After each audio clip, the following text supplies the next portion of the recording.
Hi and welcome back to another video. So today I am going to teach you how to change your username on TikTok without waiting for the 30-day restriction. So TikTok has this restriction where you can only change your username, your current username, to a new one if it already passed 30 days since you have last changed your username. So as you can see here, if I will go to my profile on TikTok and try to edit my username or change my username, I will not be allowed as the 30-day restriction has not passed yet. So the question is, how can I change my username without waiting for the 30 days to end? So it is simple.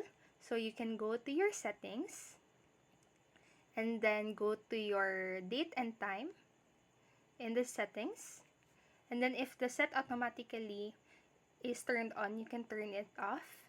And then you can manually change or set the date that is at least 30 days advance.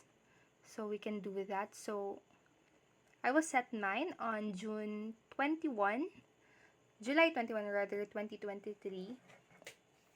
And then you can save your settings. Now you can launch TikTok and then you can now change your username, as you can see there. So that is all for this video, and thank you so much for watching. And if you learned something, please don't forget to subscribe to the channel, like the video, and click the notification bell button so you won't miss another video. Thank you and have a great rest of the day. Bye bye.